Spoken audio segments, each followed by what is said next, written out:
So क्रांती ज्योती महाविद्यालय ह्या मूवीचा trailer launch झाला आहे. मी तो आता मागाशीच बघितला.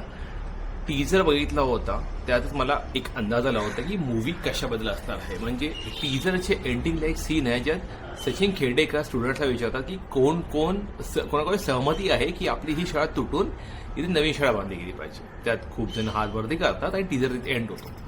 सो तिथे आपला कॉन्सेप्ट कळला होता की मूवीचा सब्जेक्ट काय असणार आहे. आणि ट्रेलर तो फक्त एक इलॉबरेट पॉईंट सांगतो आपल्याला की हा सब्जेक्ट आहे. आता सब्जेक्ट कळला म्हणजे आता मूवी बघायला इंटरेस्ट असणार असं नाही आहे काही. मला सब्जेक्ट कळल्यानंतर आपल्याला मेन ॲक्च्युली कळतो की मूवी कशाबद्दल आहे आणि सब्जेक्ट कोण हाताळत आहे ते जास्त मॅटर करतात. हेमंत डोंबे हा एक खूप सुंदर डायरेक्टर आहे, खूप चांगला लेखक आहे, खूप सुंदर मूवी लिहितो तो. त्यामुळे हा जो चित्रपट तो काढणार आहे त्यात ती गॅरंटी आहे की तो चित्रपट सुंदर लिहिणार आहे, सुंदर पद्धतीने तो प्रेझेंट करणार आहे. त्यात काही प्रोपोगँडा किंवा उगाचच भारी गोष्टी टाकतो असं करणार नाही आहे.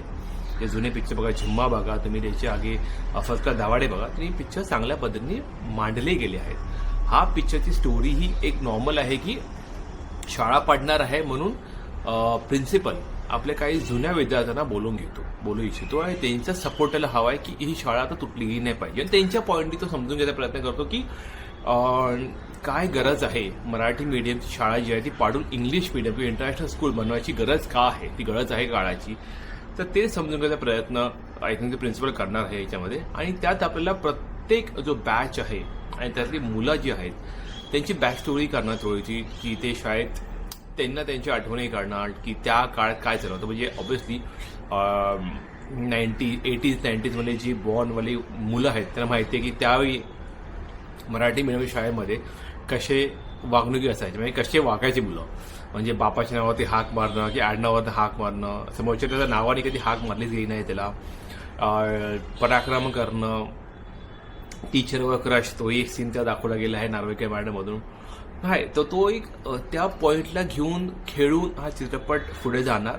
आणि मेन मुद्दा जो आहे की मराठी मीडियम, मराठी माध्यमातली शाळा आहे ती आता बंद होत जाते महाराष्ट्रामध्ये. मराठी मीडियम शाळा बंद होत आहेत. आणि का, म्हणजे मराठी भाषा ती दर्जा एवढी खाली का पडली आहे की मराठी माणसांना पण मराठी मीडियममध्ये जाऊन पोरांना शिकवायचं नाहीये, इंग्लिश मीडियम इंटरनॅशनल शिकवायचं आहे. का हे कळत नाही आहे. तर हा सब्जेक्ट हा मूवी हाताळणार. आणि ॲक्च्युली मला वाटतं हा खूप महत्त्वाचा सब्जेक्ट आहे, कारण मराठी माध्यम ही तेवढीच गरजेची आहे जेवढी इंग्लिश माध्यम आहे. तुम्ही फ्रान्समध्ये गेले ते फ्रेंच शिकवली जाते, स्पेनमध्ये स्पॅनिश शिकवली जाते, जपानमध्ये जॅपनीज ही भाषा शिकवली जाते. आपल्याकडे खूप भाषा, 24 भाषा आहेत. आपल्या राष्ट्रभाषा कुठली नाही आहे. कॉन्स्टिट्यूशन लँग्वेज आहे इंग्लिश आणि हिंदी, जी कॉन्स्टिट्यूशन वापरली जाते.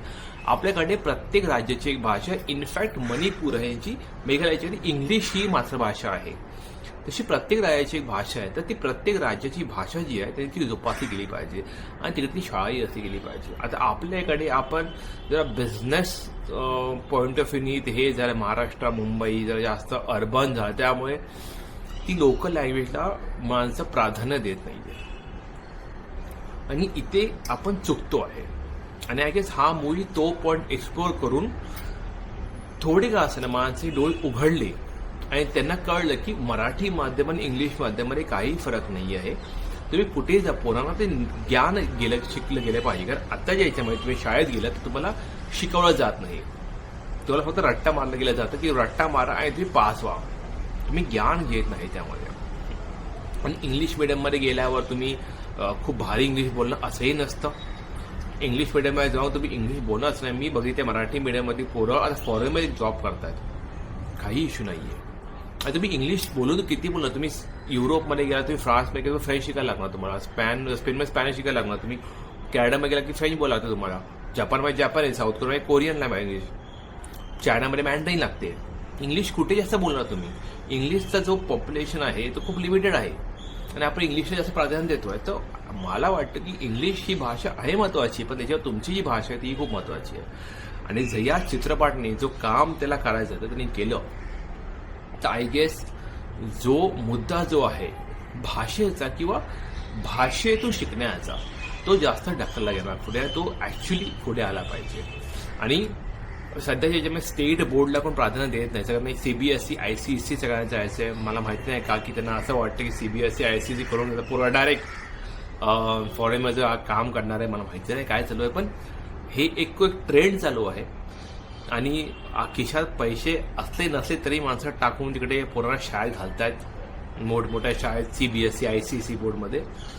तर पॉईंट आता असं आहे की इनफॅक्ट फ्युचर असं होणार आहे की तुम्ही CBSE ICSE बोर्ड सगळे बाजूला होणार आहे आणि तुम्हाला होम स्कूलिंग आणि तुमचे कोचिंग्स असतात त्यामध्ये तुम्हाला ॲक्च्युली पूर्ण एक सिलेबस रंत्र होणार आहे आणि तर तुमचा आता जो CBSE ICSE बोर्ड पूर्ण बदलणार आहे. म्हणजे पुढच्या याच्यामध्ये मेजर मायनर सब्जेक्ट जे आहेत त्यामुळे तुम्हाला या गोष्टीची गरज पडणार नाही CBSE ICSE बोर्डची.